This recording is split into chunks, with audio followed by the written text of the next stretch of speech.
அனுசரிக்கின்ற போது ஆண்டவர் அவற்றின் வழியாய் உம்முடைய எழுந்தருளலை தந்து இந்த வழிபாட்டிலே உம்மை எங்களுக்கு உணர்த்தி வெளிப்படுத்தி எங்களை தெளிவாக்கி உம்முடைய தூய ஆவியின் ஆட்கொள்ளுதலுக்கு சான்று பெறுகின்ற நல்வாழ்வை எடுப்பதற்கு இந்த வழிபாடு ஏதுகரமாயிருக்க ஆண்டவர் நடத்தி காக்கும்படியாய் நாங்கள் இடத்தில் வேண்டுதல் செய்கின்றோம். தொடர்ந்து காத்துக்கொள்ளும் இந்த வழிபாட்டின் தலைவராக இருந்தபடி நடத்தும் இயேசு கிறிஸ்துவின் பெயரில் விண்ணப்பிக்கிறோம் நல்ல கடவுளே. ஆண்டவரின் திருப்பெயர் மாட்சிக்கெனவும் இவ்வழிபாடுக்கு ஆரம்பமாகவும் நாம் யாவரும் எழுந்து நின்று கீர்த்தனைகளிலே 99வது பாடலை நாம் இணைந்து பாடுவோம்.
दीपक के नए से के மாற்றோம் தெரியவியாமலே தீங்கிய ஏற்றோம் பாப அசோசங்கள் விலக்கிய மாற்றோம் பாப அசோசங்கள் விலகிய மாற்றோம் பரிசுத்த வரதனை குறைகளை தீரும் ஆவியை அருளுமே சுவாமி என ஆறுயிர் கொடுத்த வானத்தின் அரசே.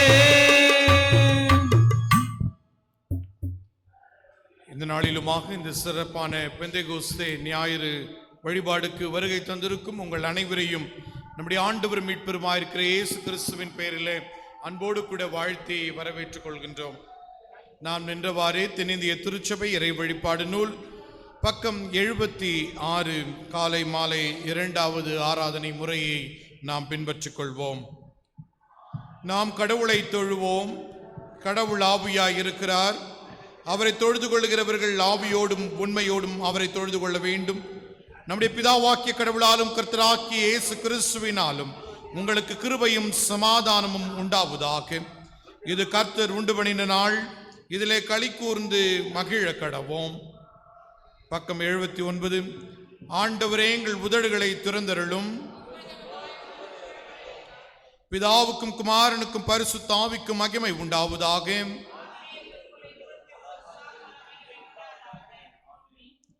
மூவொரு கடவுளை போற்றுவோம். சேனைகளின் கடவுளாக்கிய ஆண்டவரே, நீர் தூயர் தூயர் தூயர், வானமும் பூமியும் இந்த ஆட்சியால் நிறைந்திருக்கின்றன. உன்னதத்திலே ஓசன்னா.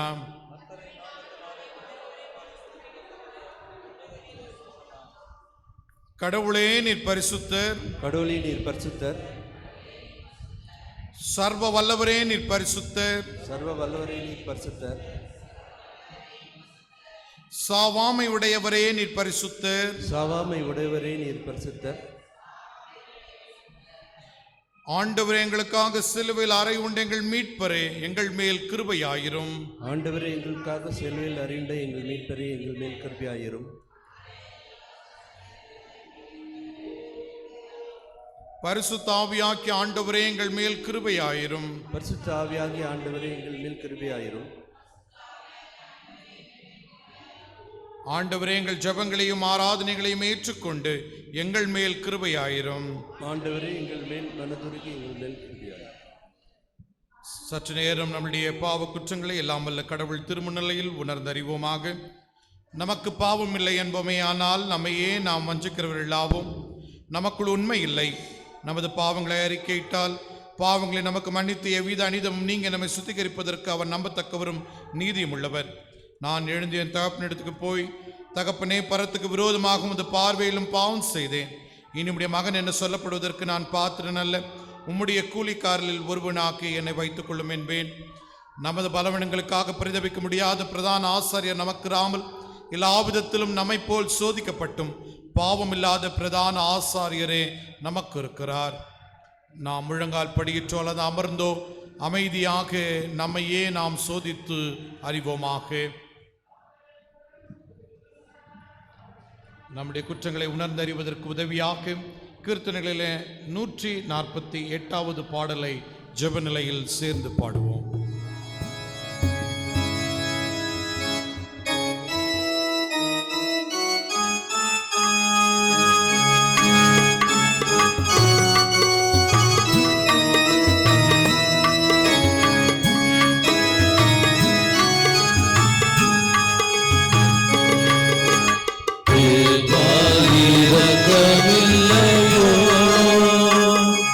இயேசு தேவா இரக்கமில்லையோ,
சற்று நேரம் அமைதியாக இருந்து நம்முடைய பிள்ளைகளையும் கடவுளை விட்டு விலகி தூரமாயிருந்த வாழ்வின் நிலைகளையும் நினைவு கூர்ந்து இறை மன்னிப்புக்காகவும் அவருடைய மெய் நடத்துதலுக்காகவும் நாம் ஏங்கி நிற்போம்.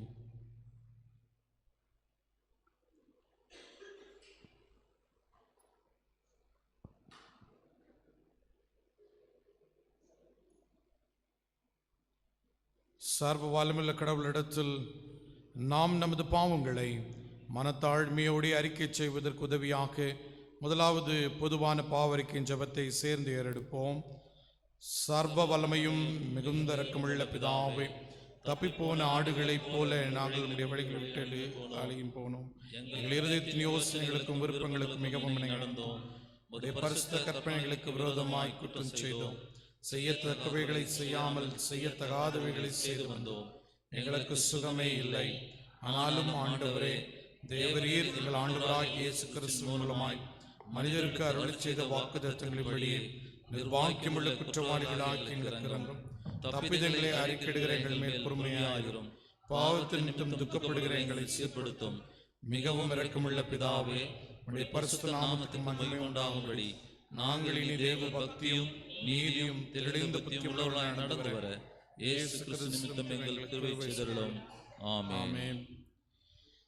சர்வ வல்லமையும் மிகுந்த இரக்கமுள்ள ஆண்டவர் மன்னிப்பையும் பாவ நிவர்த்தியும் நமக்கு கட்டளையிட்டருளி வாழ்க்கையை சீர்படுத்துவதற்கான காலத்தையும் தமது தூய ஆவியின் கிருபையும் தேற்றுதலையும் தந்தருளுவாராக. ஆமென். ஆண்டவரை துதியுங்கள். ஆண்டவர் நாமம் துதிக்கப்படுவதாக. சபையோர் யாவரும் எழுந்து நிற்க முறை முறையாக படிக்க வேண்டிய சங்கீத பகுதியை நாம் சேர்ந்து படிப்போம்.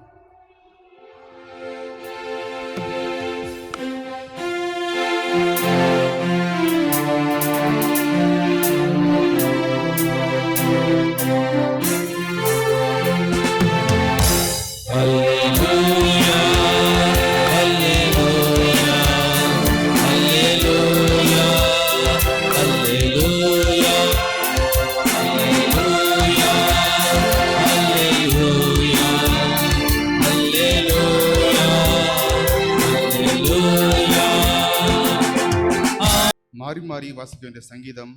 சங்கீதம் 29. சங்கீதம் 29. பலவான்களின் புத்திரரே, கர்த்தருக்கு மகிமையும் வல்லமையும் செலுத்துங்கள். கர்த்தருக்கே அதை செலுத்துங்கள். கர்த்தருடைய நாமத்துக்குரிய மகிமையை அவருக்கு செலுத்துங்கள். பரிசுத்த அலங்காரத்துடனே கர்த்தரை தொழுது கொள்ளுங்கள். கர்த்தருடைய சத்தம் தண்ணீர்கள் மேல் துளிக்கிறது. மகிமையுள்ள தேவன் முழங்குகிறார். கர்த்தர் திரளான தண்ணீர் மேல் இருக்கிறார். கர்த்தருடைய சத்தம் வல்லமை உள்ளது. கர்த்தருடைய சத்தம் மகத்துவம் உள்ளது. கர்த்தருடைய சத்தம் கேதுர் மரங்களை முறிக்கிறது. கர்த்தர் லீபியோனின் கேதுர் மரங்களை முறிக்கிறார். அவளை கன்று குட்டிகளைப் போலவும் லிபோனின் சீரோனின் காண்டா மிருகங்களை குட்டிகளைப் போலவும் துள்ள பண்ணுகிறார். கர்த்தருடைய சத்தம் அக்கினியை ஜுவாலையை பிளக்கும். கர்த்தருடைய சத்தம் வனாந்தரத்தை அதிர பண்ணும். கர்த்தருடைய வனாந்தரத்தை அதிர பண்ணுகிறார். கர்த்தருடைய சத்தம் பெண்மான்களை ஈனும்படி செய்து காடுகளை வெளியாக்கும். அவருடைய ஆலயத்துள்ள யாவரும் அவருடைய மகிமையை பிரஸ்தாபிக்கிறார்கள். கர்த்தர் ஜலப்பிரவாசத்தின் மேல் உட்கார்ந்திருக்கிறார். கர்த்தர் என்றென்றைக்கும் ராஜாவாக வீற்றிருக்கிறார். சேர்ந்து வாசிப்போம். கர்த்தர் தமது ஜனத்திற்கு பலன் கொடுப்பார். கர்த்தர் தமது ஜனத்திற்கு சமாதானம் அருளி அவர் ஆசீர்வதிப்பார். பிதாவுக்கும் குமாரனுக்கும் பரிசுத்தாவிக்கும் மகிமை உண்டாவதாக. ஆகிலும் இப்பொழுதும் எப்பொழுதும் சதாகாலங்களிலும் மகிமை உண்டாவதாக. ஆமென். சபையோர் உட்கார்வோம். தொடர்ந்து இந்த நாளுக்குரிய திருமறை பகுதியை தொடர்ச்சியாக படிக்க கேட்போம்.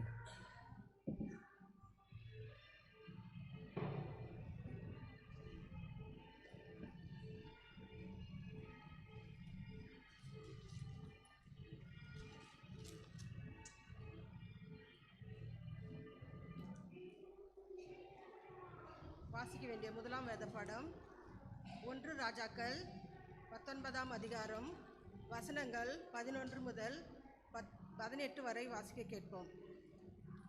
1 King 19th chapter verses 11 to 18. அப்பொழுது அவர், நீ வெளியே வந்து கர்த்தருக்கு முன்பாக பர்வதத்தில் நில் என்றார். அப்பொழுது இதோ கர்த்தர் கடந்து போனார். கர்த்தருக்கு முன்பாக பர்வதங்களை பிளக்கிறதும் கண்மலைகளை உடைக்கிறதுமான பலத்த பெருங்காற்று உண்டாயிற்று. ஆனாலும் அந்த காற்றிலே கர்த்தர் இருக்கவில்லை. காற்றுக்கு பின் பூமி அதிர்ச்சி உண்டாயிற்று. பூமி அதிர்ச்சியிலும் கர்த்தர் இருக்கவில்லை. பூமி அதிர்ச்சியின் பின் அக்னி உண்டாயிற்று. அக்னியிலும் கர்த்தர் இருக்கவில்லை. அக்னிக்கு பின் அமர்ந்த மெல்லிய சத்தம் உண்டாயிற்று. அதை எலியா கேட்டபோது தன் சால்வையினால் தன் முகத்தை மூடிக்கொண்டு வெளியே வந்து கெபியின் வாசலில் நின்றான். அப்பொழுது இதோ எலியாவே, இங்கே உனக்கு என்ன காரியம் என்கிற சத்தம் அவனுக்கு உண்டாயிற்று. அதற்கு அவன், சேனைகளின் தேவனாகிய கர்த்தருக்காக வெகு பக்தி வைராக்கியமாயிருந்தேன். இஸ்ரவேல் புத்திரர் உமது உடன்படிக்கையை தள்ளிவிட்டார்கள். உம்முடைய பலிபீடங்களை இடித்து உம்முடைய தீர்க்கதரிசிகளை பட்டயத்தினால் கொன்று போட்டார்கள். நான் ஒருவன் மாத்திரம் மீதியாய் இருக்கிறேன். என் பிராணனையும் வாங்க தேடுகிறார்கள் என்றான்.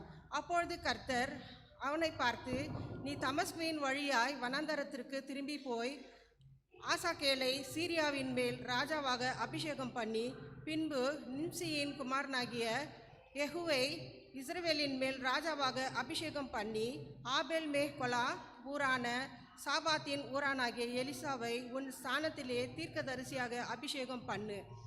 சம்பவித்தாவது, ஆசாகேலின் பட்டயத்திற்கு தப்பினவனை யெகூ கொன்று போடுவான்.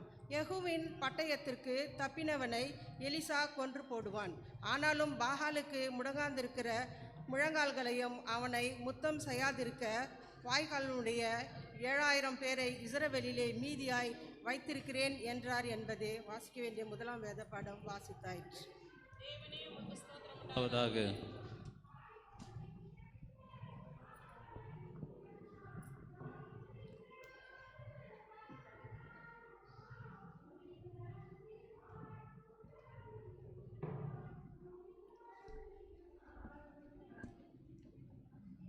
வாசிக்க வேண்டிய இரண்டாம் வேத பாடம் அப்போஸ்தலர் 2ஆம் அதிகாரம் வசனங்கள் 1 to 13 வரை.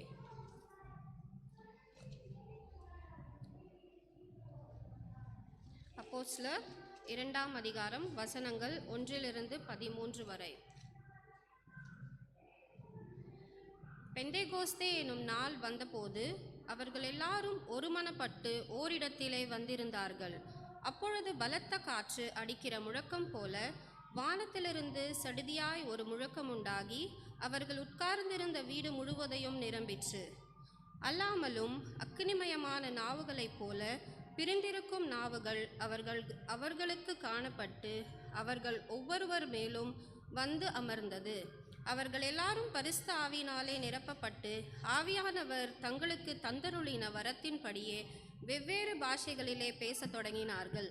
வானத்தின் கீழ் இருக்கிற சகல தேசத்தாரிலும் இருந்து வந்த தேவ பக்தியுள்ள யூதர்கள் அப்பொழுது எருசலேமிலே வாசம் பண்ணினார்கள்.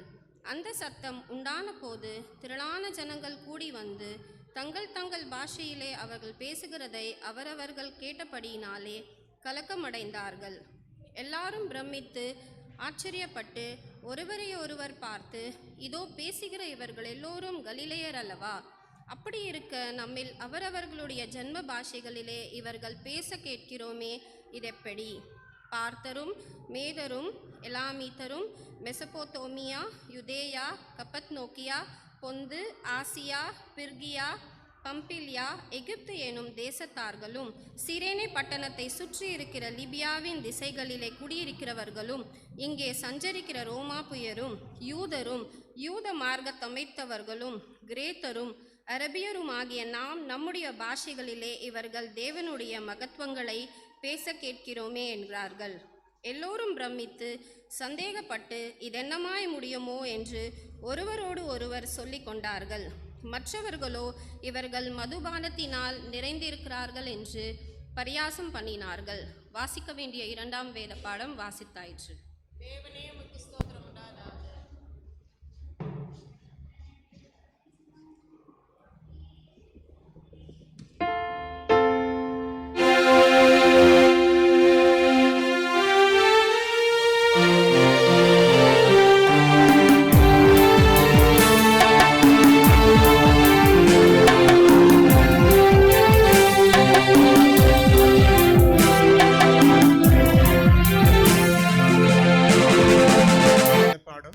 யோவான் அதிகாரம் 20 வசனங்கள் 19 துவங்கி 23 முடிய.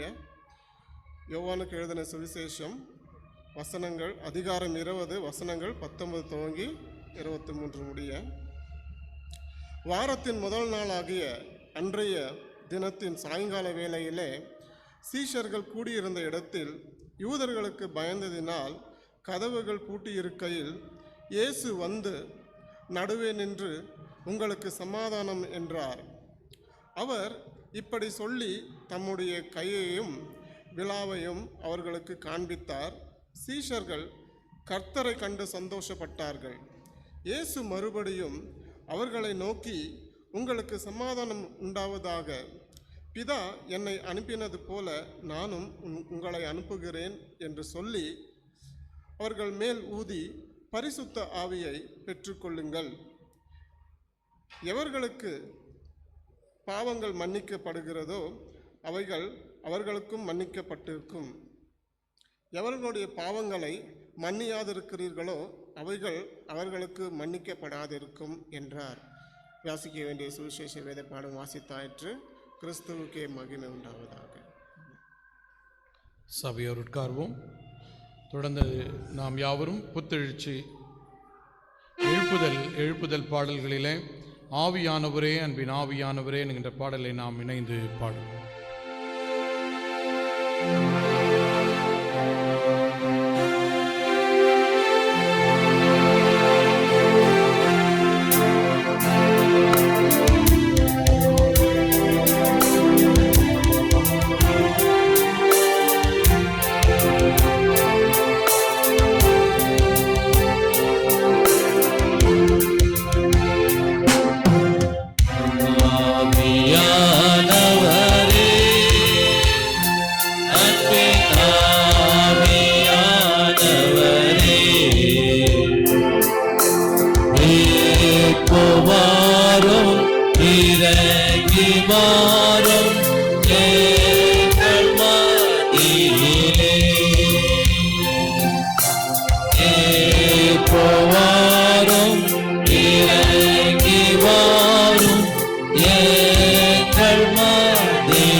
மலைதனிலே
இப்பொழுது நம்முடைய சபை ஞாயிறு பள்ளி பிள்ளைகள் முன்பதாக வந்து மனன வசனங்களை சொல்லும்படி கேட்டுக்கொள்கிறேன்.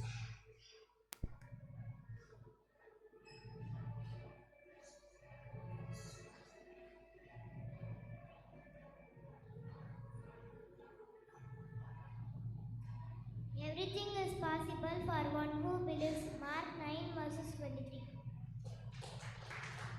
ராஜாவின் இருதயம் கர்த்தரின் கையில் நீர்க்கால்களை போல் இருக்கிறது. அதை தன் சித்தத்தின்படி அவர் திருப்புகிறார். மனுஷனுடைய வழியெல்லாம் அவன் பார்வைக்கு செம்மையாக தோன்றும். கர்த்தரோ இருதயங்களை நிறுத்து பார்க்கிறார்.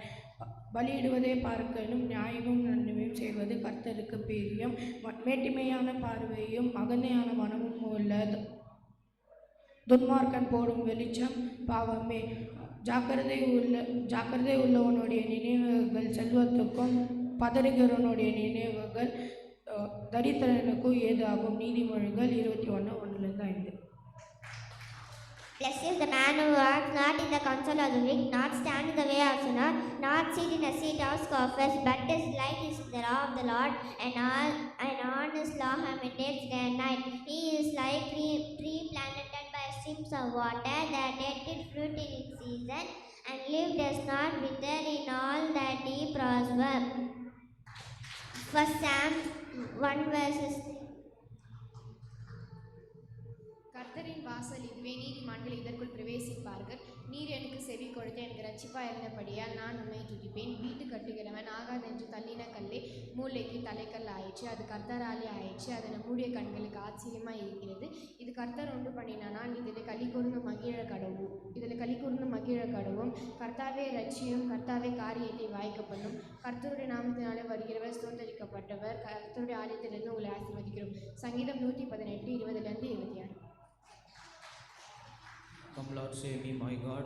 You punish all my enemies and leave them powerless to harm me.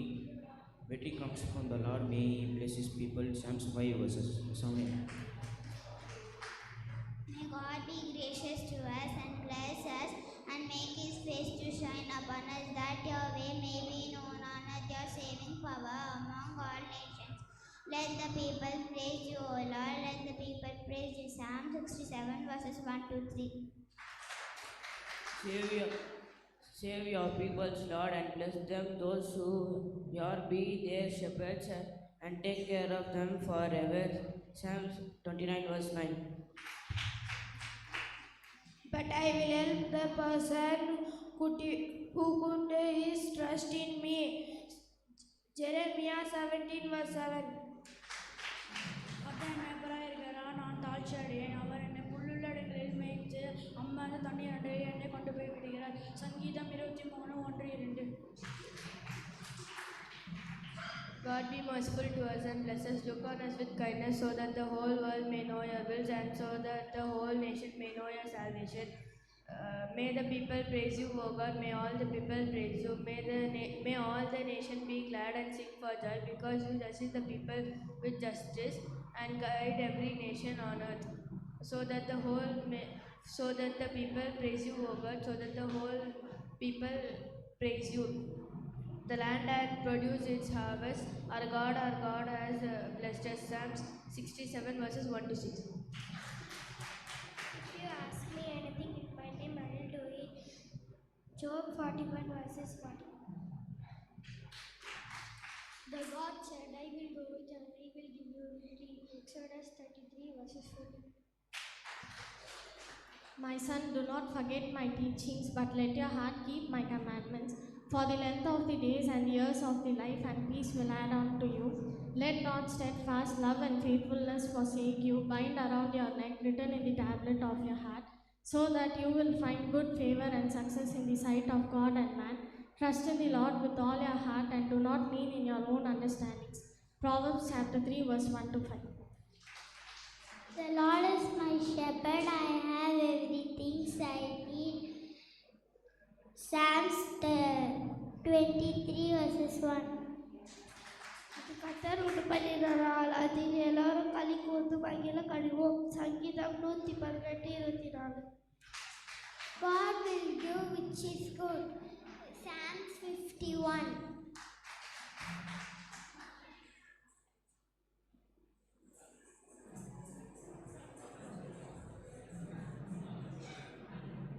He shall dwell in the secret place of the Most High, shall abide under the shadow.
நாம் அனைவரையும் பெற்றவராம் கடவுளிடமிருந்தும் நம்முடைய ஆண்டவராகிய இயேசு கிறிஸ்துவினிடமிருந்தும் உங்கள் அனைவருக்கும் அருளும் அமைதியும் உண்டாயிருப்பதாக.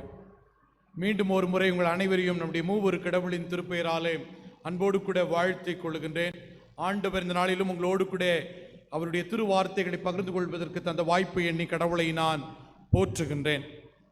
திருச்சபையினுடைய பாரம்பரியத்திலும் வரலாற்றிலும் இன்றைக்கு ஒரு மாபெரும் சிறப்பான ஒரு நாளாக இன்றைக்கு திருச்சபைகள் அனுசரித்து கொண்டிருக்கிறது. என்ன நாள் இன்னைக்கு? பெந்தேகோஸ்தேவின் திருநாள் இல்லையா?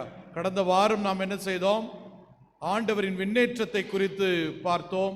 விண்ணேற்றம் அடைந்த கடவுள் எப்பொழுதும் தன் மக்களோடு இணைந்து வாழுகின்றார் என்கின்ற அனுபவங்களை நாம் உட்கொண்டோம். இன்றைக்கு இந்த பெந்தேகோஸ்தேவின் திருநாளை திருச்சபை அனுசரித்து கொண்டிருக்கிறது. தூய ஆவியாரின் வெளிப்பாடு. இந்த தூய ஆவியானவர் எப்படி மனுக்குலத்தோடு செயல்படுகின்றார் என்கின்ற மிக முக்கியமான செய்திகளை திருமறையின் அடிப்படையிலிருந்து நாம் புரிந்து கொள்ளுகின்றோம். மிகவும் சர்ச்சைக்குரிய ஒரு தலைப்பு, மிகவும் சிந்திக்க வைக்கக்கூடிய திருமறையின் பகுதிகள். ஆகவே இத்தகைய நிலைப்பாடுகளை நாம் விளங்கிக் கொள்ள வேண்டும் என்றால் தூய ஆவியாரின் செயல்பாடும் குறுக்கீடும் மிகவும் அவசியம்.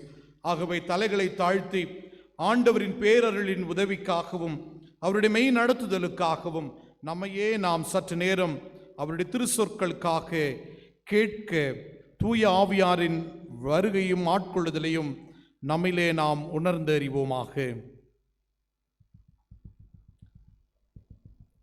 நல்லாவி ஊற்றும் தேவா, நற்கண்ணி நான் தர நித்தம் துதி பாட, நல்லாவி ஊற்றும் தேவா, நல்லாவி ஊற்றும் தேவா. இந்த கோஸ்தே நாளிலே உந்த நாவீந்திரே, வெந்தே கோஸ்தே நாளிலே உந்த நாவீந்திரே, இந்த விழாயில் இறங்கிடுவீரே, விந்தை செய்வின் ஆவியே, நல்லாவி ஊற்றும் தேவா. ஆவியின் கனி ஒன்பதும் மேவி நான் தந்திடவும், ஆவியின் கனி ஒன்பதும் மேவி நான் தந்திடவும், ஜீவியமெல்லாம் புவி மீதிலே சுவிசேட பணியாற்றவும், நல்லாவி ஊற்றும் தேவா, நற்கணி நான் தர நித்தம் தூதி பாட, நல்லாவி ஊற்றும் தேவா, நல்லாவி ஊற்றும் தேவா.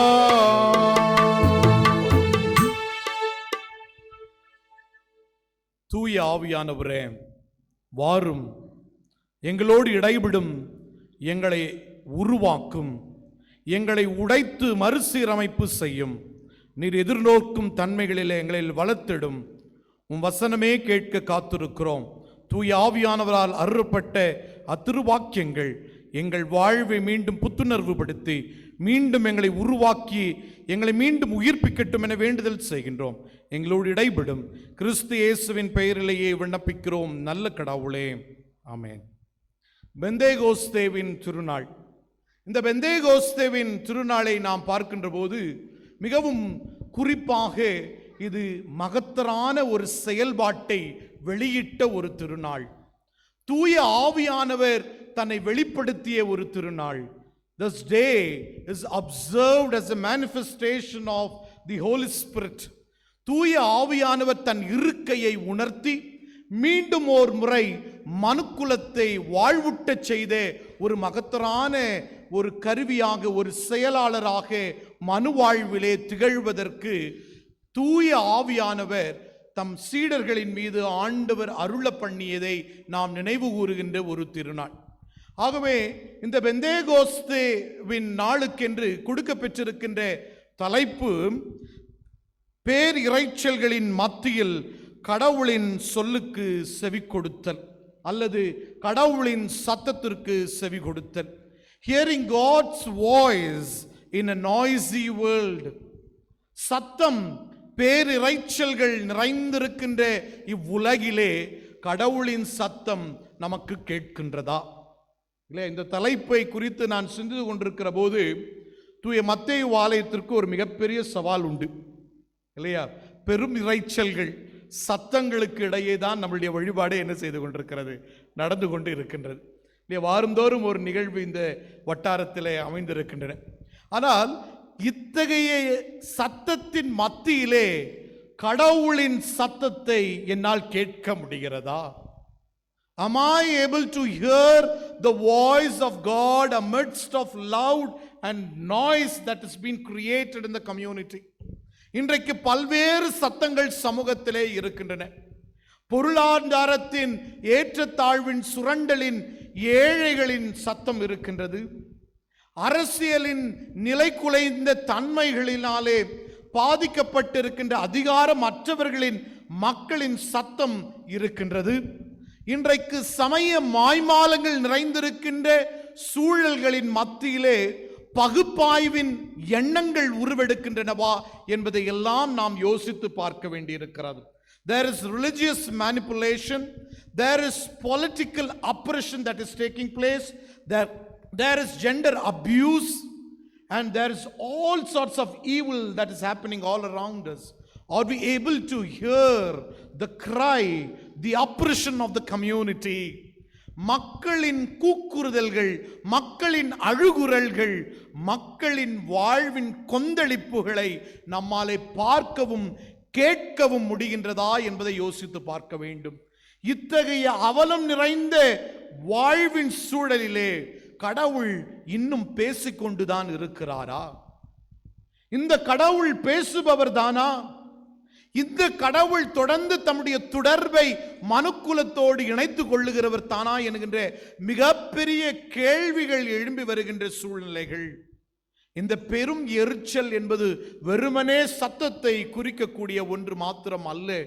திசை திருப்பப்பட்ட உலகம், the world that has been distracted away from the very word of God, கடவுளின் திருச்சொல்லிலிருந்து தன்னை விலக்கிக் கொண்ட மனுக்குலம் மீண்டும் ஒரு முறை இறை சத்தத்தை கேட்க முடியுமா என்பதுதான் இன்றைய சிந்தனைக்குரிய மிகப்பெரிய கேள்வியாக அமைந்திருக்கிறதை நாம் பார்க்கிறோம். இன்றைக்கு பொருளாதாரத்தின் மிகப்பெரிய சரிவுகளை கண்டு கொண்டிருக்கின்றோம். ஒரு பக்கம் அமைதியற்ற நிலைமை, வன்முறை, போர் தலை தூக்கி ஆடிக்கொண்டிருக்கின்றது. மற்றொரு புறத்தில் இன்றைக்கு நாம் பார்க்கின்ற போது எந்த தொழில் உட்பங்கள் செயல்பட வேண்டுமோ, எந்த சேவை மையங்கள் மக்களின் வாழ்வை நலன்படுத்த வேண்டுமோ அவைகள் சிதைக்கப்பட்டுவிட்டு இன்றைக்கு சேவை பணம் திரட்டும் மையமாக்கப்பட்டிருக்கின்ற கால சூழ்நிலைகளிலே கடவுளின் சத்தம் அல்லது கடவுளின் குரல் இன்றைக்கு ஒலித்து கொண்டிருக்கின்றதா? கேட்டு பார்க்க வேண்டியிருக்கிறது. கேள்வி எழுப்பாமல் பதில் காண முடியாது.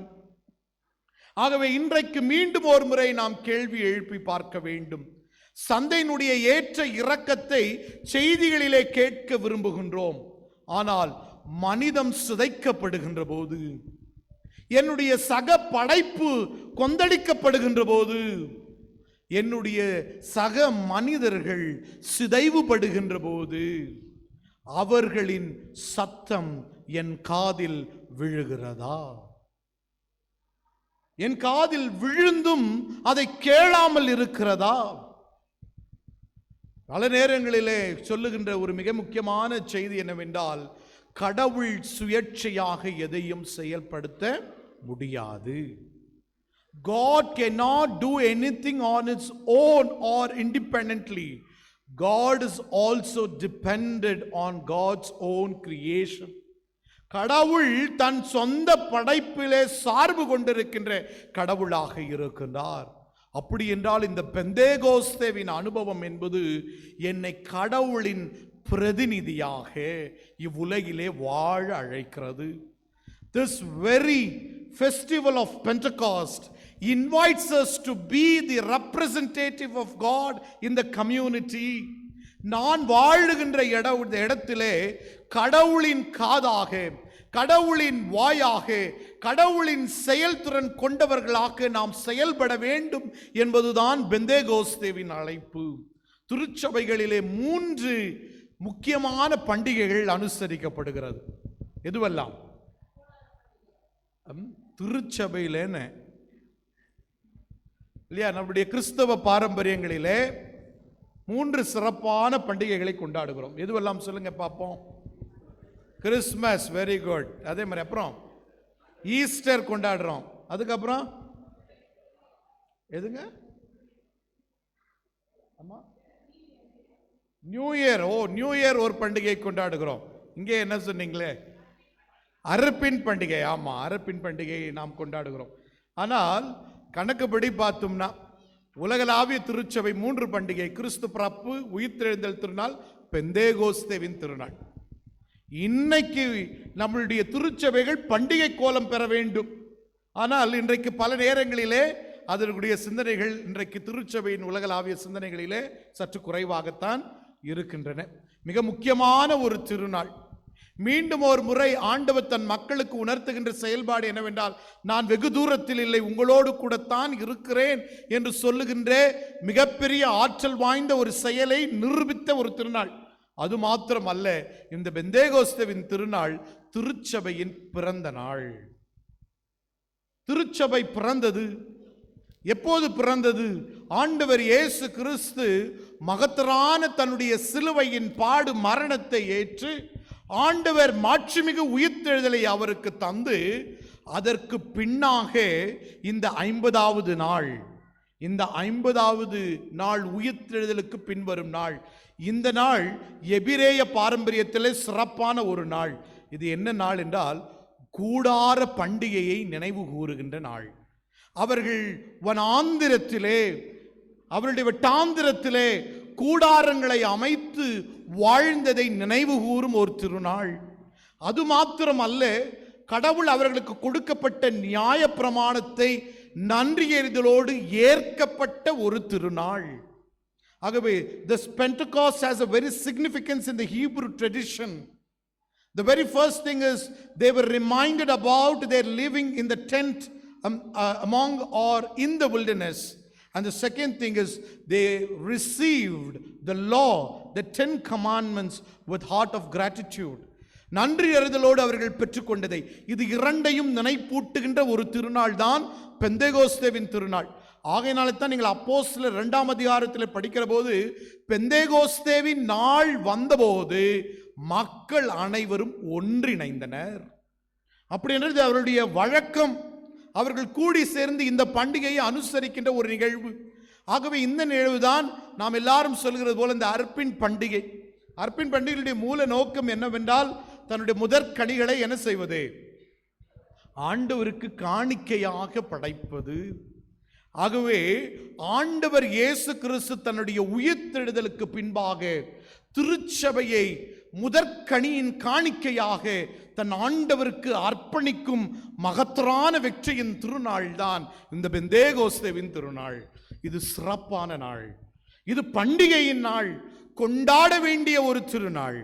ஏனென்றால் ஆண்டவர் இயேசு கிறிஸ்து தன்னுடைய சொந்த குருதியினாலே விளைக்கிரியத்துக்கு புறப்பட்ட இந்த திருச்சபையை தன் படைத்த கடவுளுக்கு, தன்னுடைய பெற்றவராகிய ஆண்டவருக்கு காணிக்கையாக செலுத்திய இந்த திருச்சபையின் பிறப்பு நாள்.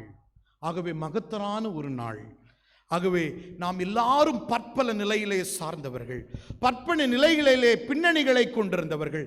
ஆனால் நம்ம எல்லாரையும் ஒன்று திரட்டி திருச்சபையிலே ஓர் குடும்பமாய் கிறிஸ்துவை அடையாளப்படுத்துவதற்கான மகத்தரான வாய்க்காலை ஆண்டவரின் இயேசு கிறிஸ்துவின் உயிர்த்தெழுதலும் அவரின் தூய ஆவியாரின் அனுப்பப்படுதலும் உணர்த்தப்படுகின்ற ஒரு திருநாள்.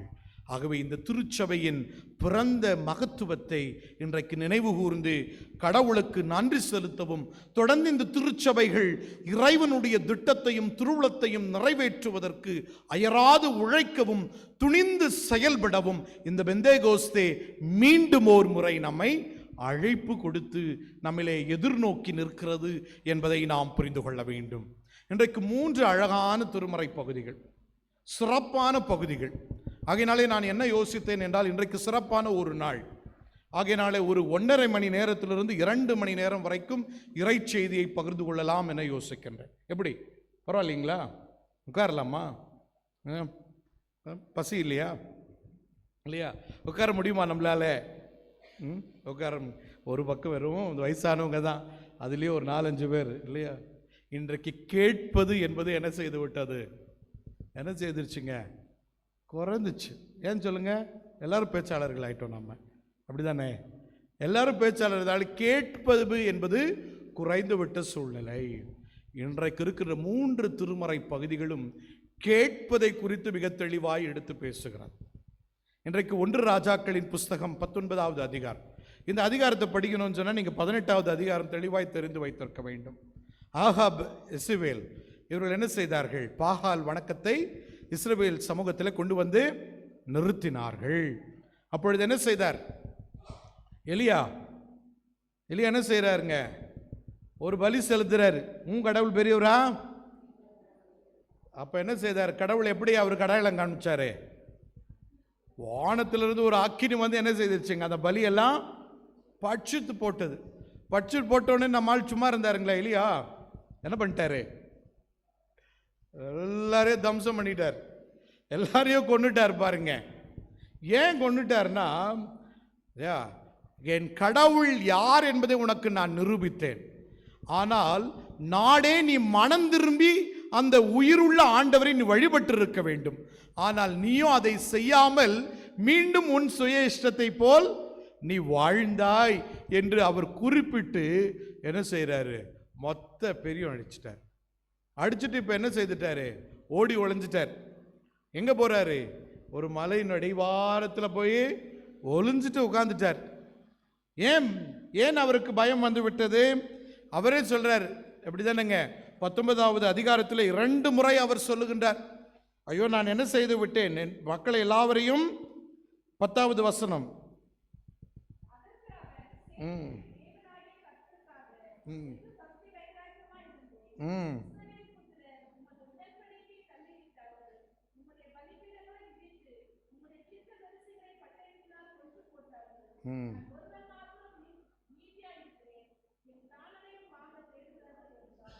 என்ன செய்தார்கள்? உம்முடைய பீடத்தை உடைத்து விட்டார்கள், உம்முடைய இறைவாக்காளர்களை கொன்று விட்டார்கள்.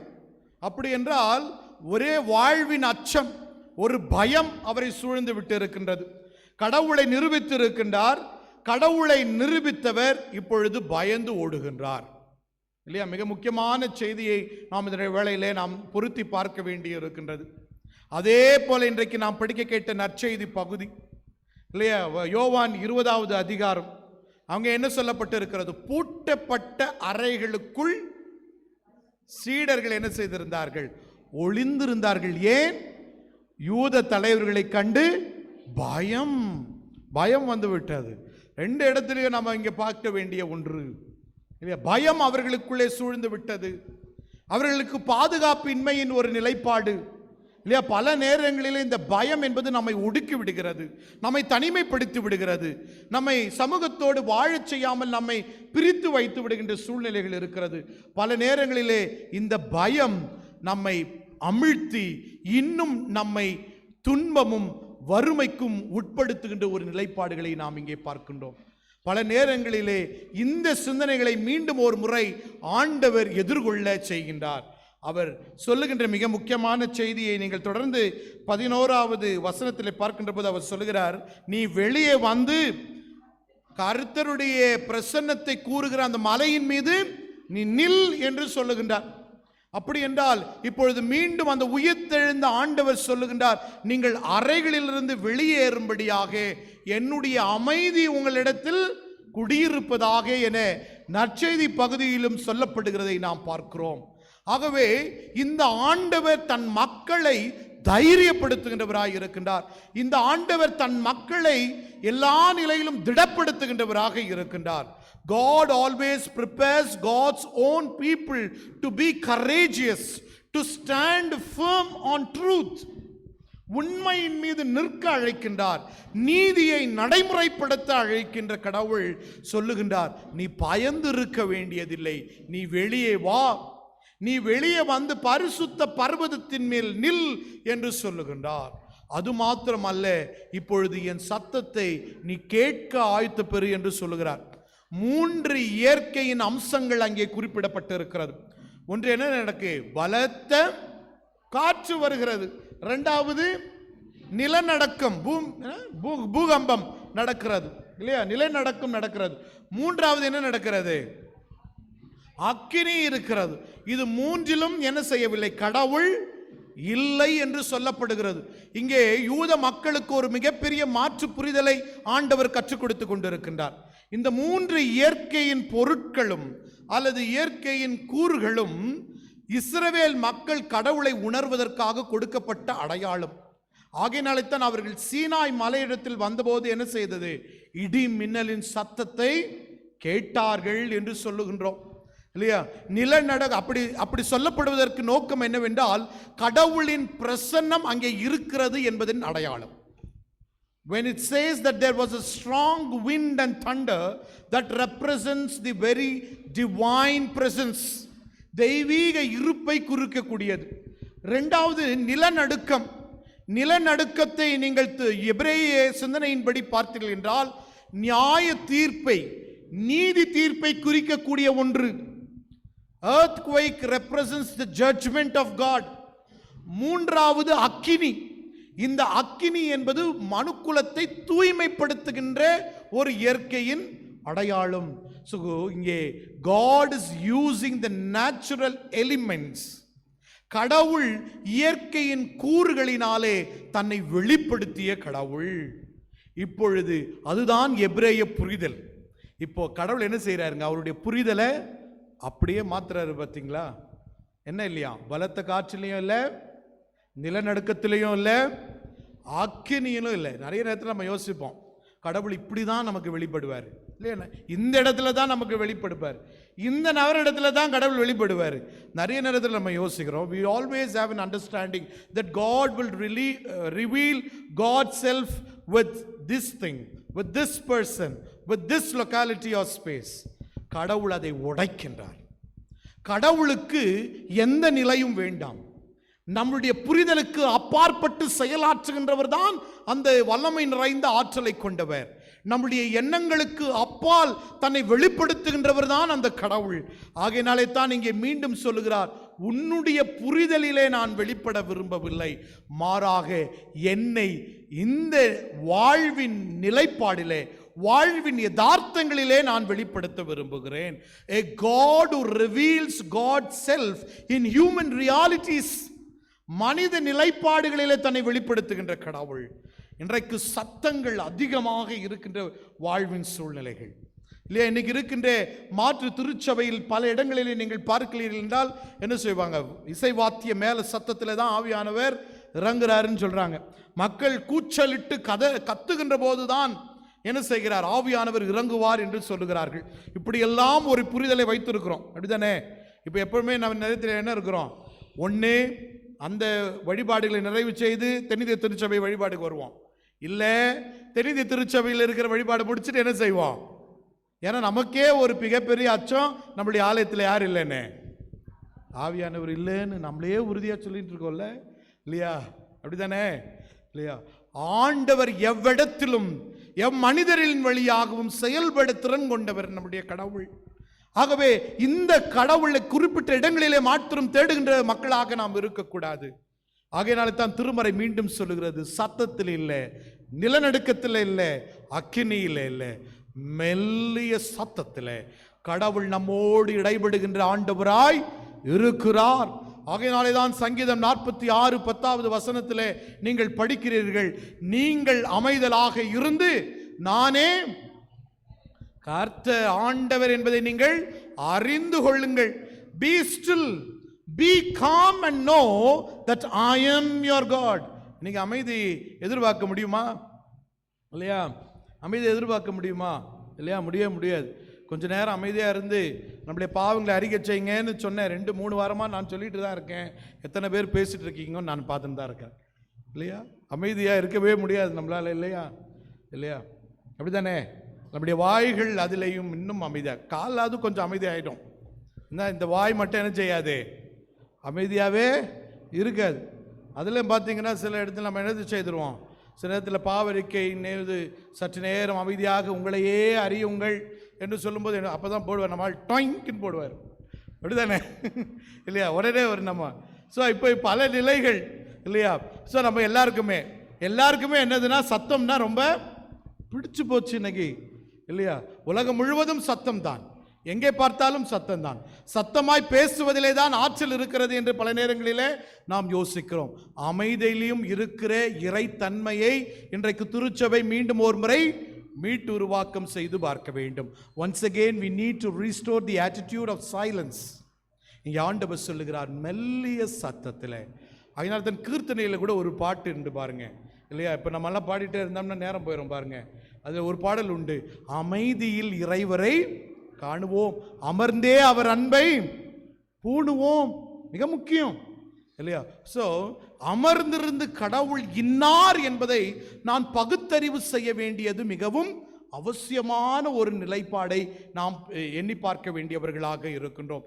தொடர்ந்து இது 19வது அதிகாரத்தினுடைய நிலைப்பாடுகளை நீங்கள் தொடர்ந்து படிக்கின்ற போது அவர் சொல்லுகின்றார் 15வது வசனத்தில், பயந்து வந்துட்டுக்கிறார். இப்போ யார் என்ன? அவர் இன்னொரு வார்த்தை என்ன சொல்றாரு பாருங்க. மீண்டும் அந்த 18வது வசனத்தில் படிக்க வேண்டாம், மீண்டும் 14வது வசனத்தில் சொல்றார். அதே முறை சொல்றார் இல்லையா? எல்லாரையும் கொண்டுட்டாங்க, உங்களுடைய பீடத்தை கிழித்து போட்டு விட்டார்கள், உடைத்து விட்டார்கள், நான் மாத்திரம்தான் மீதியா இருக்கு. நான் மட்டும்தான், பல நேரங்களில் இல்லை, நான் மட்டும்தாங்க பரலோகத்தின் சுதந்திரவாளி, என் வீட்டில் நான் மட்டும்தாங்க ரட்சிக்கப்பட்டிருக்கிறேன். நம்மெல்லாம் அப்படியே ரட்சிக்கப்படாத மாதிரியே பல நேரத்தில் சொல்லுவாங்க இல்லையா?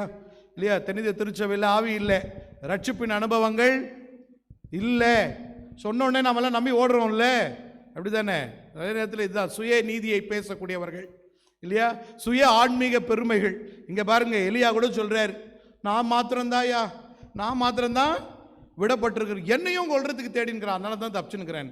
15வது வசனம், ஆண்டவர் அவனை நோக்கி சொல்லுகிற வசனம் என்னது?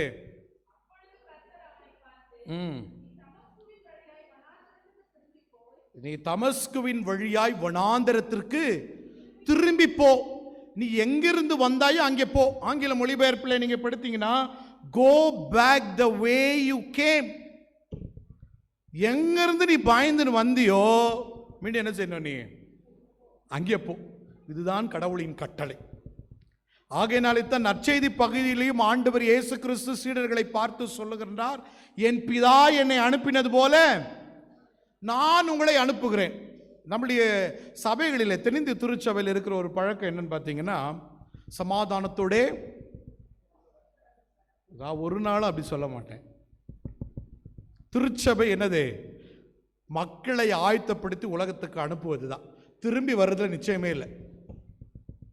கிறிஸ்துவ உடையவர்களாக இருந்தீர்களா நான் இல்லையா? இங்கே பாருங்க, திருமறையும் சொல்லுகிறது அதுதான். நீ மீண்டும் போ, புறப்பட்டு போ, திரும்பி வான்னு என்ன செய்யல, சொல்லவே இல்லை இல்லையா? இதோ நான் ஓநாய்களுக்குள்ளே ஆடுகளை அனுப்புகிறேன். அது கொண்டு போட்டா கொண்டு போட்டோம், அது வச்சிருந்தா வச்சிருக்கட்டும் இல்லையா? ஆண்டவரின் மகத்தரான கட்டளை, ஊழிய அழைப்பு, நம்மளுடைய இறை அரசின் திட்டம் அங்கேதான் அடங்கி இருக்கிறது. அவர் சொல்லுகின்றார், நீ எந்த சூழலை கண்டு பயந்தாயோ அங்கேயே நீ திரும்பி போ என்று சொல்லுகிறார். என் பிதா என்னை அனுப்பினது போல நான் உன்னை மீண்டும் அனுப்புகிறேன். திருச்சபை என்பது உருவாக்கும் தளம். நமக்கு எல்லாருக்கும் ஒரு சுகம் இருக்கிறது, நாம் போய் திரும்ப வரணும்.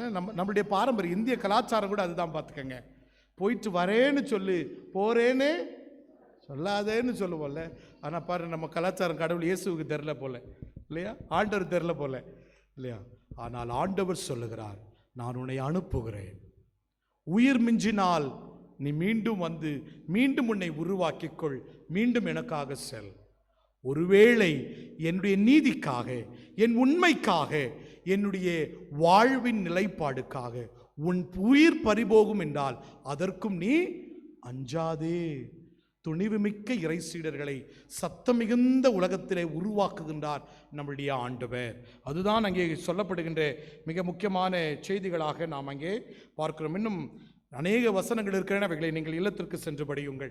தொடர்ந்து நீங்கள் அப்போஸ்தலர் நடவடிக்கைகள் 2ஆம் அதிகாரம் முதல் 13 வசனங்களை நாம் படிக்க கேட்டோம்.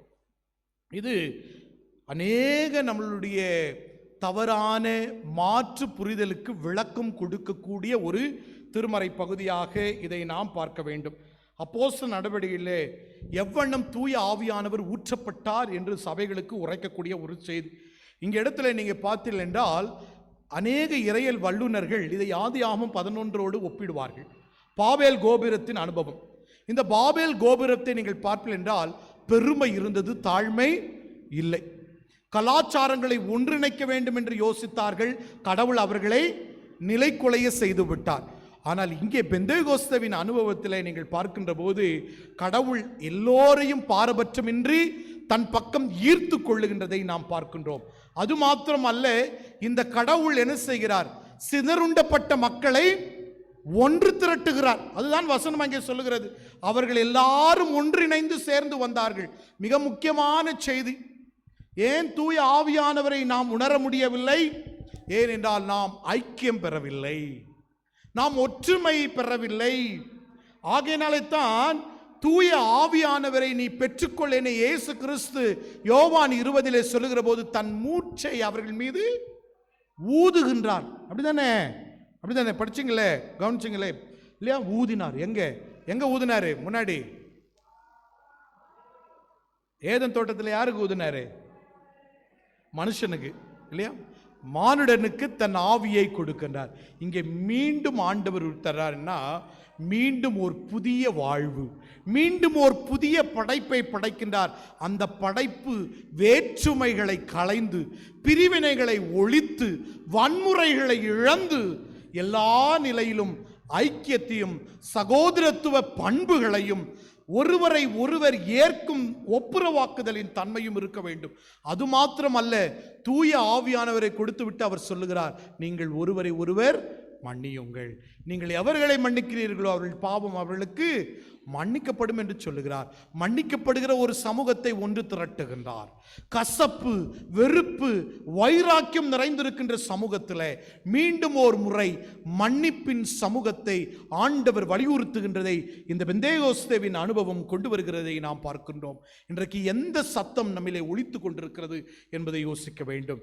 இந்த பகுதியிலே தொடர்ந்து அதை செய்கின்ற போது ஒன்றிணைந்து வருகின்றார்கள். 2வது வசனம் சொல்லுகிறது, பலத்த காற்று. அங்க சத்தமே இல்லை, இங்க என்ன செய்யறாரு?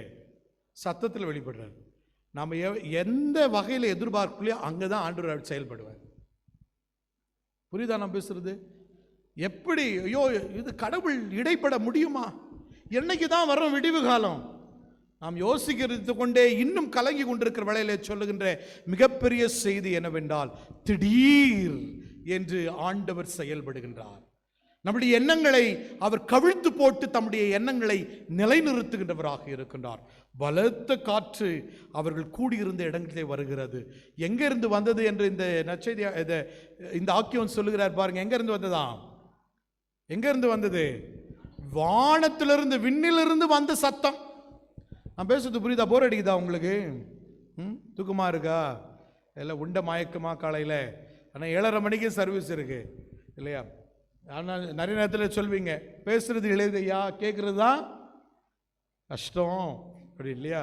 ஆனால் வசனங்கள் தெளிவாக இருக்கிற போது இதை பேசாமல் நான் போய்விடுவேனே, ஆனால் ஒருபோதும் அந்த தூய ஆவியாருக்கு நான் நீதியை செய்ய முடியாது இல்லையா? ஸோ அதனால் ஒரு 10 நிமிஷம் எக்ஸ்ட்ரா உட்காந்து கவனிங்க. ஸோ இவங்க என்ன சொல்லுகின்றார்? பலத்த காற்று, இடி முழக்க சத்தம் கேட்கிறது. ஏன் இதை ஆண்டவர் செய்கின்றார் என்றால், பேரரசர்கள், ரோம பேரரசர்கள் தங்களுடைய சத்த ஓசையினாலே மக்களை பயமுறுத்தி வைத்திருந்தார்கள். அவருடைய எக்கால சத்தங்கள், அவர்களுடைய அனௌன்ஸ்மெண்ட்ஸ், அறிக்கைகள், இவைகளெல்லாம் மக்களை அடுக்கி பயந்து ஒடுக்கி வைத்திருந்த ஒரு சூழ்நிலையிலே இப்போது ஆண்டவர் சொல்லுகிறார், உன் சத்தத்திற்கு மேலாக என் சத்தத்தை நிலைநாட்டுவேன் என்று சொல்லி விண்ணிலிருந்து கடவுள் என்ன செய்தார்? மண்ணுக்கு இறங்கி வந்தார். அதுதான் கிறிஸ்து பிறப்பின் மகத்துவம். இப்போ பெந்தேகோஸ்தேவிலே மீண்டும் ஆண்டவர் அதை நிரூபிக்கின்றார், அதை வலியுறுத்துகின்றார், அதை நிலைப்படுத்துகின்றார். அவர் என்ன செய்கிறார்? மீண்டும் இறங்கி வருகிறார். விண்ணிலிருந்து இறங்கி வங்கி உலக சத்தத்தை அதமாக்கி போடுகின்றார். உலகத்தின் எல்லா நிலைப்பாடுகளையும் கடவுள் கவிழ்த்து போடுகின்றார். மீண்டும் ஒரு முறை தன் ஆட்சியை நிலைநிறுத்துவதின் அடையாளம் தான் அது. விண்ணையும் மண்ணையும் ஒன்றிணைப்பதுதான் இறைவரின் மகத்தரான வருகை. அந்த வருகையின் மகத்துவ விளிம்பியங்களை துவங்கி வைத்து விட்டார் பெந்தேகோஸ்தேவின் திருநாளிலே. தொடர்ந்து என்ன செய்கிறாரு? எல்லார் மீதும் என்ன செய்த? அக்கினியின் ஆவிகள் வெவ்வேறாய் உட்கார்ந்தது என்று சொல்லி பார்க்கிறோம் இல்லையா? எத்தனை பேர் அந்நிய பாஷை இல்லையா பேசுகிறோம் இல்லையா? இங்கே கை உயர்த்த மாட்டீங்க, எங்கே உயர்த்தணுமோ அங்கே உயர்த்திடுவோம், பார்த்துக்கங்க இல்லையா? இங்கே உயர்த்திட்ட வேற மாதிரி போயிடுமே யோசிப்போம் இல்லையா? அக்கினியின் நாவுகள் வெவ்வேறாக உட்கார்ந்த உடனே நம்ம ஆட்களுக்கெல்லாம் என்னதுங்க? அந்நிய பாஷை பேசிடணும். அதுவும் யாருக்கும் தெரியாத பாஷை. ஒரே வார்த்தைகளை அப்படியே போட்டு போட்டு என்ன செய்யறது? ரிப்பீட்டு. நம்மளும் என்ன செய்யறோம்? உடனே இது ஆவியில் தான் நிரம்பி இவர் பேசுகிறாங்க அப்படின்னு சொல்லிடுவோம். இதே ஆள் கொஞ்ச நேரத்துக்கு அப்புறம் நீங்கள் கழித்து அவருடைய வட்டாரத்தில் போய் பார்க்கணும் என்ன மாதிரி வார்த்தை பேசுவாருன்னு. அப்படிதான், வாழ்வுக்குரிய வார்த்தையா அழிவுக்குரிய வார்த்தையா, பொய்யா உண்மையா, பிரிவினையின் வார்த்தையா ஒப்புரவாக்குதலின் வார்த்தையா, இல்லை குறை சொல்லுதலா அல்லது குறைவில் மத்தியில் நிறைவு காணுகின்ற வார்த்தைகளா? இதெல்லாமே நம்ம என்ன செய்யணும்? வாழ்கிற இடத்தான் பார்க்க முடியும் இல்லையா? கோயில் எல்லாரும் நல்லவங்க தான், யாரும் கெட்டவங்க இல்லை கோயிலில் இல்லையா? அப்படி நம்மளையே காமிச்சுப்போம், பார்த்துக்கங்க. ஸோ அதனால் நம்ம என்ன செய்யணும்? வாழ்கிற இடங்களில் தான் நான் யாருன்றதை தெளிவாக தெரிய முடியும் இல்லையா? ஸோ அதே நிலை இங்கே பார்க்கணும் பாருங்க. அக்கினியின் நாவுகள் வெவ்வேறாக எல்லார் மேலும் உட்கார்ந்தது. நீங்கள் 6வது வசனத்தை பார்த்தீர்கள் என்றால், அந்த சத்தத்தை அவர்கள் கேட்கும்போது என்ன செய்தார்களாம்? வாசிங்க, வேகமாக வாசிங்களேன். திரளான ஜனங்கள் கூடி வந்து என்னங்க போட்டிருக்கு? தங்கள் தங்கள் பாஷையில் பேசினாங்க. எந்த பாஷையில் இன்னைக்கு எல்லாரும் பேசினுக்கிறாங்க? வசனம் என்ன சொல்லுது? அவர்கள் சொந்த மொழியில். இன்னும் கொஞ்சம் அப்படியே கீழே இறங்கி பார்த்தீங்கன்னா, இவர்கள் கலிலேயர்கள் அல்லவோ, இவர்கள் எப்படி நம்முடைய மொழிகளில் பேசி கொண்டிருக்கிறார்கள்? அங்கே ஏறக்குறைய ஒரு 16லேருந்து 17 நாடு மக்கள் கூடி இருக்கிறாங்க. யூத மக்கள் படிப்பு, கலிலேய மக்கள் படிப்பு அறிவாற்றவர்கள். பல நேரங்களில் நம்ம யோசிக்கிறோம்ல, கல்வி அறியாதவங்க, பாமரைகள். கடவுள் சொல்லுகிறார், அவர் என்ன சொல்லுகிறார்? இந்த மக்கள் துதிகளை செலுத்தாமல் தங்கள் வாய்களை மூடிக்கொள்வார்களே ஆனால் ஆபிரகாமின் சன்னதி இந்த கல்களினாலே நான் என்ன செய்வேன்? எழுப்புவேன் என்று சொல்லுகிறார். அப்படிதானே? ஸோ இப்போ இங்கே ஆண்டவருடைய நிலைப்பாடு அதுதான். இவரை ஒதுக்கி வைத்த, புறக்கணிக்கப்பட்ட, நாற்றம் நிறைந்த இந்த மீனவர்கள் படிப்பறிவற்றவர்கள் என்று வைக்கப்பட்டார்கள். கடவுள் அவர்களை கொண்டு வந்து நிறுத்தி அவர்களை அவமானப்படுத்துகின்றார். ஆச்சரியம் அவங்களுக்கு. எப்படியா இவங்க நம்ம மொழியில் பேசிட்டு இருக்கிறாங்க? கடவுள் மனித மொழியிலே இடைபடுகின்றவர். A God who communicates in human language. ஆகவே இந்த கடவுளுக்கு ஒரு தனி மொழி தேவையில்லை. ஆகவே இப்பப்பட்ட பிதற்றுகின்ற நிலைப்பாடுகளிலிருந்து நாம ஜாக்கிரதை படித்துக் கொள்ள வேண்டியது மிக அவசியம். இன்றைக்கு ஏமாற்று போய்கொண்டிருக்கிற, மாய்மாலம் நிறைந்த ஒரு கிறிஸ்தவ சமூகத்தில் இன்றைக்கு நாம் வாழ்ந்து கொண்டிருக்கிற போது எச்சரிப்போடு கூட, நாம் விழிப்போடு கூட செயல்பட வேண்டியது அவசியமாக இருக்கிறது என்பதை நீங்கள் புரிந்து கொள்ள வேண்டியவர்களாக இருக்கின்றீர்கள். ஆகவே தூய ஆவியானவருக்கு எந்த நபரோ, எந்த இடமோ, எப்பேற்பட்ட சூழலோ அவருக்கு பொருளே அல்ல. எவற்றிலும், எவர் மூலமாயும், எந்த இடத்திலும் தன்னை வெளிப்படுத்தக்கூடியவர், நம்மோடு இணைந்து உறவாடுகின்ற கடவுள். ஆகவே இந்த கடவுளை தான் இன்றைக்கு இந்த உலகத்திற்கு சான்று பகிர நாம் எடுத்து செல்லவிருக்கின்றோம். தூய ஆவியானவரின் ஆட்கொள்ளுதல், அவர் வந்து போகின்றவர் அல்ல, வந்தவர் நம்மிலேயே குடியேறி இருக்கின்றவர். அவர் எவ்வண்ணம் கனப்படுத்துகிறோம் என்பதுதான் மிக முக்கியமான செய்தி. தூய ஆவியானவர் என்னில் இருக்கிறார் என்பால் நவக்கனிகள் என்னிலே வெளிப்பட வேண்டும். அந்த நவக்கனிகள் இல்லாதவர்கள் தூய ஆவியை பெறாதவர்கள் என்பதுதான்.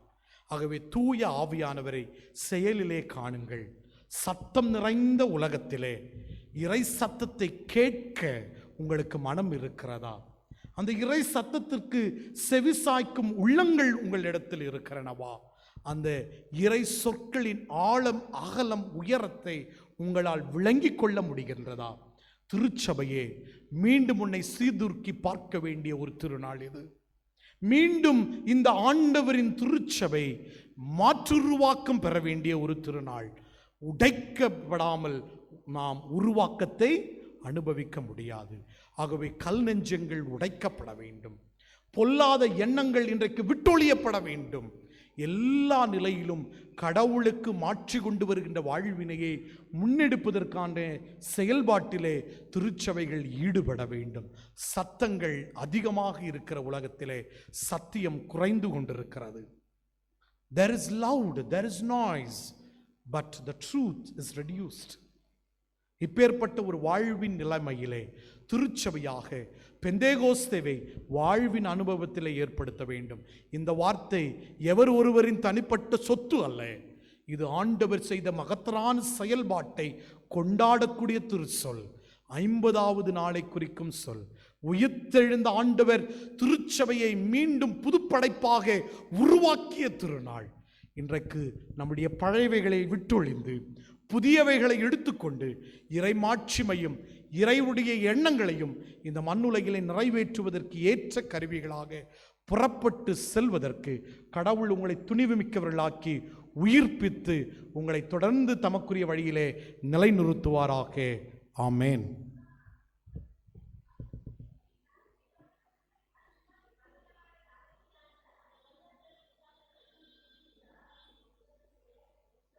ஆண்டவரின் திருச்சொற்களை கேட்டவர்களாக்கிய நாம் நம்முடைய பற்றுறுதியை உறுதி செய்து கொள்ளுவனமாக யாவரும் எழுந்து நின்று 88ஆம் பக்கத்தில் உள்ள அப்போஸ்தல விசுவாச பிரமாணத்தை சேர்ந்து அறிக்கை செய்வோம்.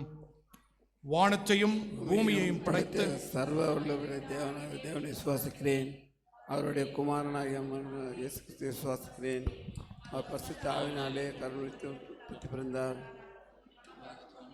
காலத்தில் பாடுபட்டு சிலுவையில் மரித்து அனுப்பப்பட்டு பாதாளத்தில் இறங்கினார். மூன்றாம் நாள் கர்மல் கேட்டு சர்வதேவிட்டிருக்கிறார். அவ்விடத்தில் உயிரிழவை மத்திய நியாயத்திற்கு வருவார். பரிசுத்த ஆவியை விசுவாசிக்கிறேன். பொதுவாக சபையும் பரிசுத்த ஐக்கியமும் பாவ மன்னிப்பும் சரீர உழ்த்தலும் நித்திய ஜீவனும் விசுவாசிக்கிறேன். ஆமென். சபையோர் உட்கார்வோம். திருச்சபைக்கான அறிவிப்புகளை இப்பொழுது நாம் படிக்க கேட்போம்.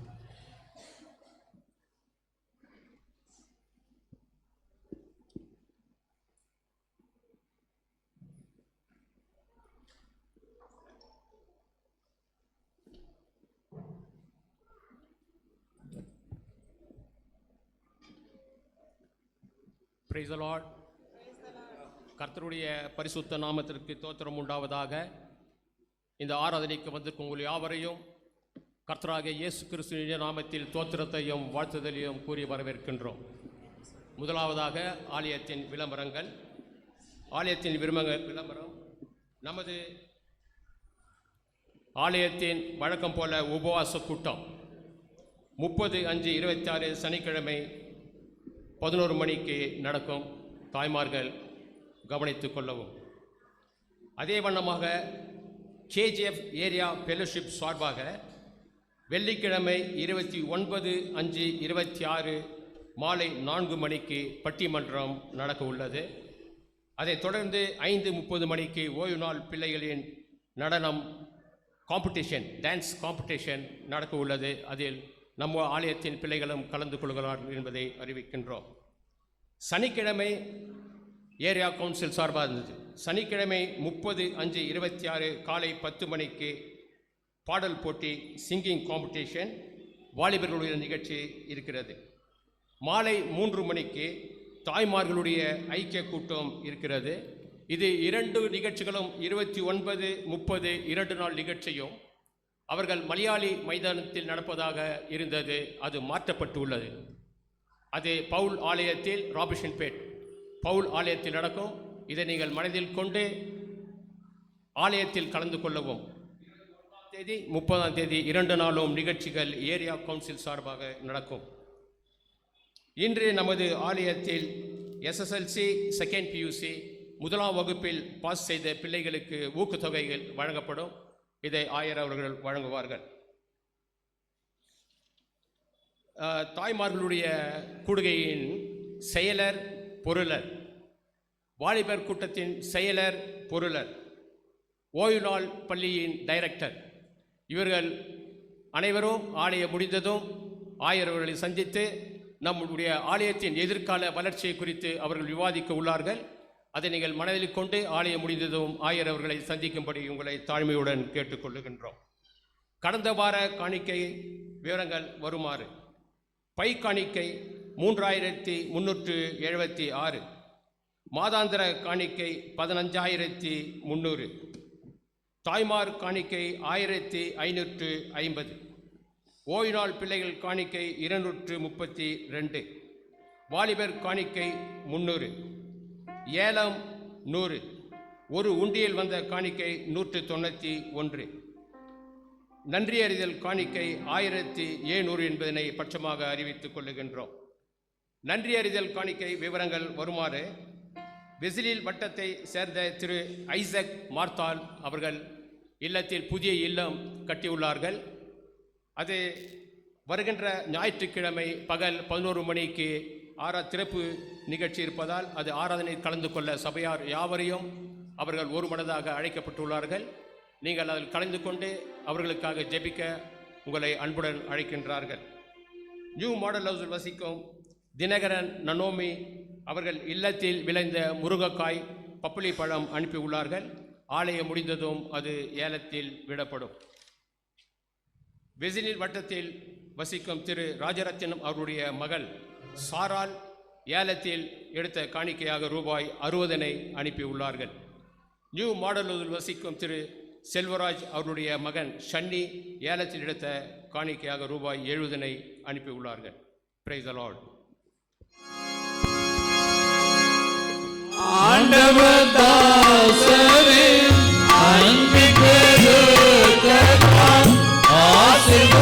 ஆசீர்வதிப்பதாலே அருமையாக, ஆசீர்வதிப்பதாலே அருமையாக நன்றி செலுத்துவாயே நன்றி செலுத்துவாயே நன்றி செலுத்துவாயே. கிறிஸ்து கண்பார்ந்தவர்களே, கடந்த வாரம் உங்களுக்கு அறிவிக்க பெற்றபடி நம்முடைய திருமண்டலத்திலே 12 ஆயர்கள் இன்றைக்கு அருட்பொழிவு பெறவிருக்கின்றார்கள். அவர்கள் இன்று மாலை 4 மணிக்கு தூய மார்க் பேராலயத்தில், சென்ட் மார்க்ஸ் கெத்தீட்ரல் ஆலயத்தில் இந்த அருட்பொழிவு வழிபாடு நடைபெறும் என்பதை சபைக்கு நான் தெரிவித்துக் கொள்ளுகின்றேன். இதிலே அருட்பொழிவு பெறவிருப்பவர்கள் திரு அஜய் பிரபுதாஸ் டி, திரு அலெக்ஸ் கிளின்டன் ஏ, திரு கிளண்ட் ராபின் வி, திரு இம்மானுவேல் ஜெபகுமார், திரு ஜோயல் சார்ல்ஸ் தாமஸ், திரு மனிஷ் குமார் எஸ், திரு மெல்வின் ஜெரோம், திரு பால் பெஞ்சமின், திரு சாம் ஜபராஜ், திரு சாம்சன் அலெக்சாண்டர், திரு வி சாலஸ் வேலண்டைன் ஜோசப் ஆகியோர் இந்த நாளிலே அருட்பொழிவு பெறுவதற்கு ஆயத்து பெற்றிருக்கின்றார்கள். இவர்களுக்காக நாம் இருக்கும் இடங்களிலே கண்களை மூடி ஆண்டவரை நோக்கி நாம் வேண்டுதல் செய்வோம். மனுக்குலத்தை உயிர்ப்பிக்கச் செய்து உம் திருவுளத்தை தொடர்ந்து உலகிலே பறைசாற்றவும், உம் திருவசனங்கள் இம்மண்ணிலே தொடர்ந்து விதைக்கப்படவும் உம்முடைய மக்களை நீர் அழைக்கின்றீர். அழைப்பின் கடவுளின் சத்தத்திற்கு செவி கொடுத்தவர்களாக முழு நேர ஊழிய பணிக்காக தங்களை அர்ப்பணம் பண்ணியிருக்கின்ற இந்த உமது பிள்ளைகளை நாங்கள் உம்முடைய கரங்களிலே அர்ப்பணிக்கின்றோம்.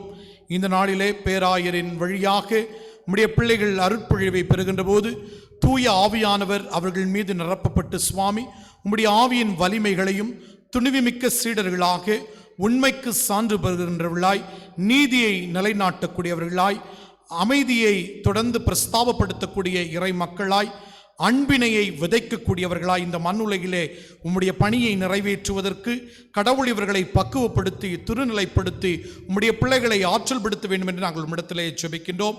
இவ்வண்ணமாக நாங்கள் படிக்க கேட்டது போல சுவாமி, நான் மாத்திரம் விடப்பட்டிருக்கிறேன் என்று சொல்லுகின்ற வாழ்வின் சூழலிலே மீண்டும் ஒரு முறை சமூகத்துக்கு நிறைப்பூட்டு வண்ணமாய் இன்னும் 7000 மக்கள் எனக்காக மீதியாய் இருக்கிறார்கள் என உரைத்த ஆண்டவர் தொடர்ந்து சுவாமி இத்தகைய மனுக்குலத்தை உருவெடுக்க செய்வதற்கு சுயநலம் துறந்து பொதுநலம் பேணி அனைவரின் நல்வாழ்வுக்காக உம்முடைய பிள்ளைகள் அயராது உழைத்து அனைவரும் மீட்பின் சொந்தக்காரர்களாக இம்மண்ணுலகிலே வாழ்ந்து இறை உலகத்தை இம்மனு உலகிலே கொண்டு சேர்ப்பதற்கு உம்முடைய பிள்ளைகளை தொடர்ந்து நீர் பக்குவப்படுத்தி நிலைப்படுத்தி உருவாக்கி நடத்தியருள மன்றாடுகின்றோம். இந்த நாளுக்குரிய வழிபாடை கடவுள் ஆசீர்வதித்து தாரும்.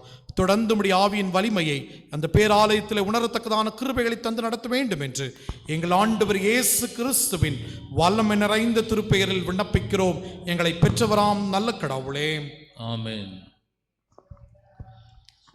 இப்பொழுது SSLC செகண்ட் PUC ஆகிய பிள்ளைகளுக்கு ஊக்குவ தொகையை திருச்சபையிலிருந்து வழங்கவிருக்கின்றோம். உங்கள் பெயர்களை படிக்கின்ற போது நீங்கள் முன்பதாக வந்து பெற்றுக்கொள்ளும்படி உங்களை அன்போடு கூட கேட்டுக்கொள்கின்றேன்.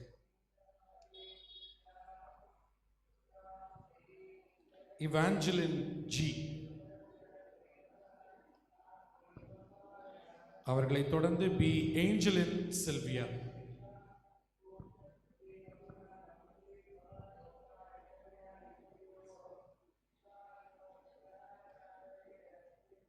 அவர்களை தொடர்ந்து வேதா வர்ஷினியா,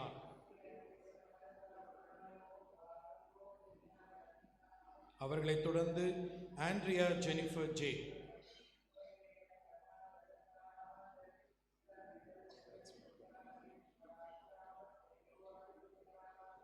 அவர்களை தொடர்ந்து சாதனா பி,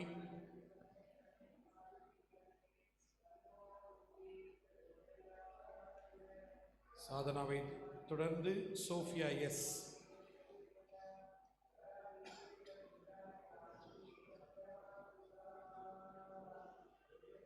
அவர்களை தொடர்ந்து ஐஸ்வர்யா ஜி,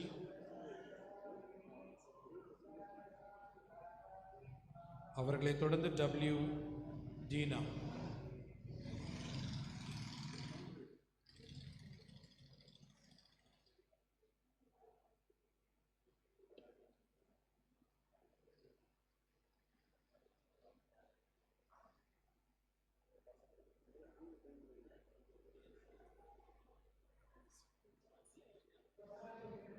தொடர்ந்து இந்த பிள்ளைகள் தங்களுடைய கல்வியில் சிறந்து விளங்கவும் தொடர்ந்து இந்த சமூகத்தின் உயர் இடங்களை இந்த பிள்ளைகள் கைப்பற்றி இறை சிந்தனை நிறைவேற்றக்கூடிய கருவிகளாக இவ்வுலகிலே வாழ திருச்சபையின் சேகரக்குழு உறுப்பினர்களின் சார்பிலும் என்னுடைய சார்பிலும் சபை அங்கத்தினர் அத்தனை பேரின் சார்பிலும் இந்த பிள்ளைகளை பாராட்டுகிறேன், வாழ்த்துகிறேன். கரங்களை தட்டி இந்த பிள்ளைகளை நாம் உற்சாகப்படுத்துகிறேன். தேங்க்யூ.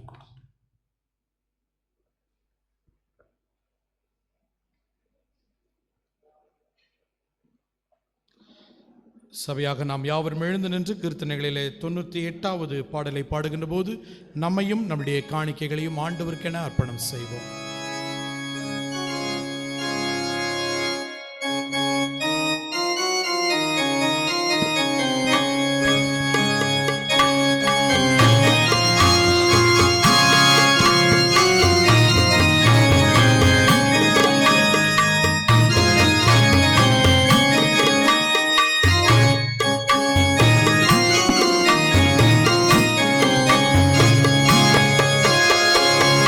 Amen.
அமர்ந்த நிலையில் ஆண்டவரை நோக்கி நாம் வேண்டுதல் செய்வோம்.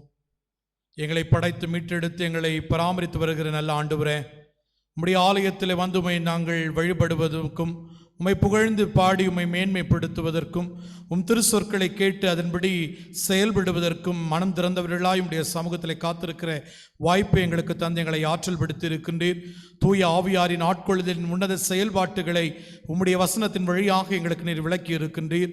தொடர்ந்து கர்த்தாவே, நாங்கள் கேட்கின்ற கிறிஸ்தவர்களாய் மாத்திரமல்ல, நடைமுறைப்படுத்துகின்றவர்களாய் இந்த சமூகத்தை மாற்றி அமைக்கக்கூடிய மிகப்பெரிய பொறுப்பையும் கடமையும் கடவுள் எங்களுக்குள்ளே கொடுத்திருக்கிறீர் என்பதை உணர்ந்தவர்களாய், ஆண்டவர் எங்கள் அனைவரையும் நீர் இந்த உலகத்திற்குள் அனுப்பி உம்முடைய உலகமாக இதை மாற்ற அழைக்கின்றீர்.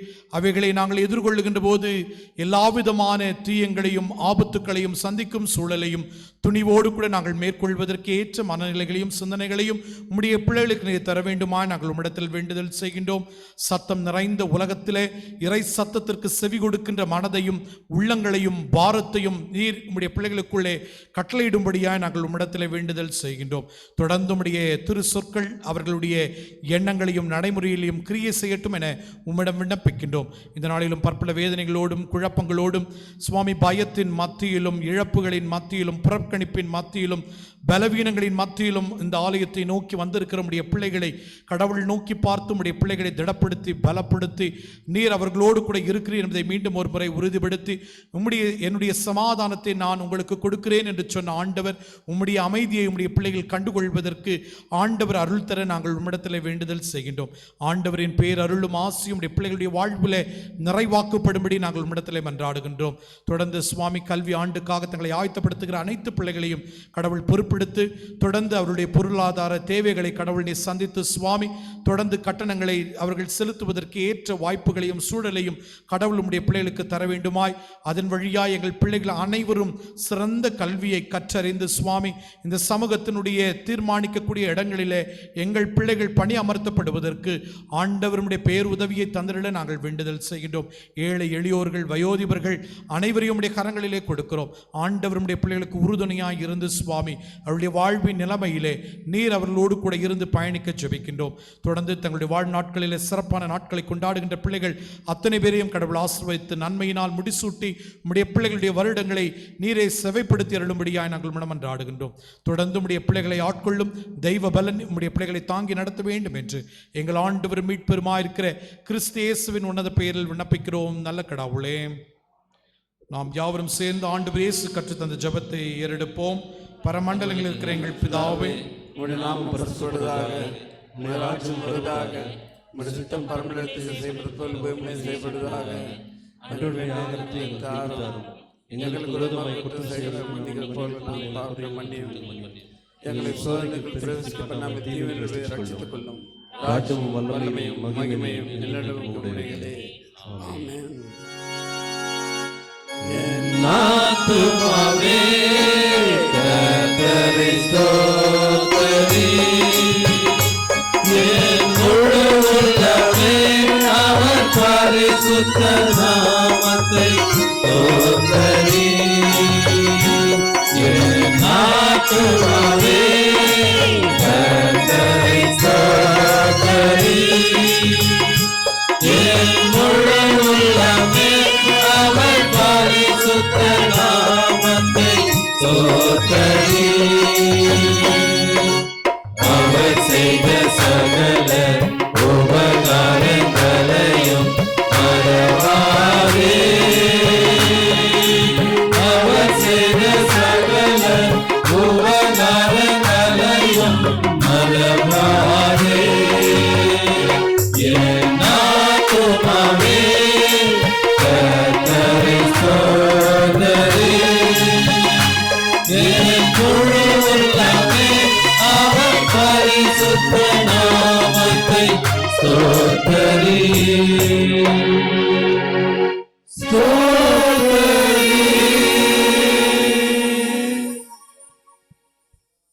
கடவுளுடைய பேர் ஆசீர்வாதத்தை நம்பிக்கையோடும் விசுவாசத்தோடும் பகிர்ந்து கொள்வோம்.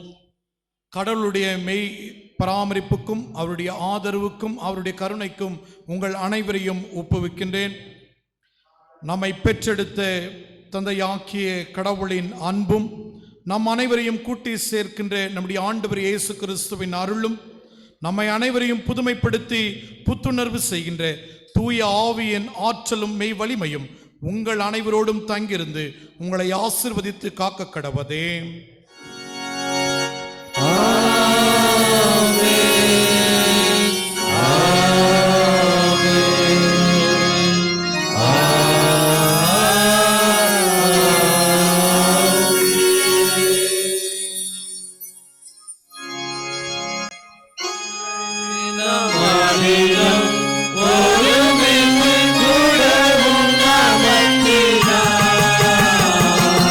இன்ப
கடவுளே, உம்முடைய ஆலயத்தில் உம்முடைய எழுந்தருளலை பெற்று உம்முடைய மெய் ஆசீர்வாதத்தை கண்டுகொண்டோம் என்கிற விசுவாசத்தின் அடிப்படையிலே தொடர்ந்து